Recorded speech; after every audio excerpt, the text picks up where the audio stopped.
MSN football ടോക്സിലേക്ക് ഏവർക്കും സ്വാഗതം.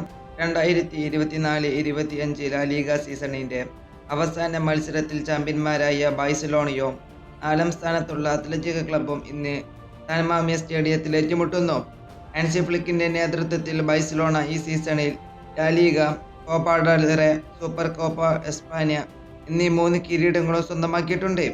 മികച്ച പ്രകടനമാണ് ബാഴ്സലോണ ഈ സീസണിൽ കാഴ്ചവെച്ചിട്ടുള്ളത്. അതിനിടെ എർണസ്റ്റോ വാൽവർഡിന്റെ അത്ലറ്റിക് ക്ലബ്ബ് 2014-15 സീസണിന് ശേഷം ആദ്യമായിട്ടാണ് ചാമ്പ്യൻസ് ലീഗിലേക്ക് യോഗ്യത നേടിയിട്ടുള്ളത്. ഇരു ടീമുകളും മികച്ച ഫോമിലാണ് ഈ സീസണിൽ ഉള്ളത്. ബാഴ്സലോണയുടെ ആക്രമണത്തിൽ ലെവൻഡോസ്കി, ലാമിൻ യമാൽ, റാഫിന്യ എന്നിവരും മധ്യനിരയിൽ പെഡ്രി, ഡിയോങ് എന്നിവരും ഷൈൻ ചെയ്യുന്നു. അത്ലറ്റികോ ക്ലബിന്റെ പ്രതിരോധം ലാ ലീഗിൽ ഏറ്റവും മികച്ചതാണെന്ന് അവർ ഈ സീസണിൽ തെളിയിച്ചിട്ടുണ്ട്. ഉനായ് സിമയോൺ ഗോൾ കീപ്പറായും ഡാനി വിവിയൻ, ഐത്തോർ പരാദേസ് എന്നിവരും പ്രതിരോധത്തിൽ ശക്തമായ പ്രകടനം കാഴ്ചവെക്കുന്നു. ഇന്ന് രാത്രി 12:30 കളി ആരംഭിക്കുന്നത്. ഇരു ടീമുകൾക്കും സീസൺ വിജയകരമായി അവസാനിപ്പിക്കാൻ വലിയ അവസരമാണ്. ബാഴ്സലോണയുടെ ആക്രമണ ശക്തിയും അത്ലറ്റിക് ക്ലബിന്റെ പ്രതിരോധ കുതിപ്പും തമ്മിലുള്ള ഈ പോരാട്ടം ആരാധകർക്ക് ആവേശകരമായ ഒരു മത്സരമായിരിക്കും ഇന്നത്തെ മത്സരം.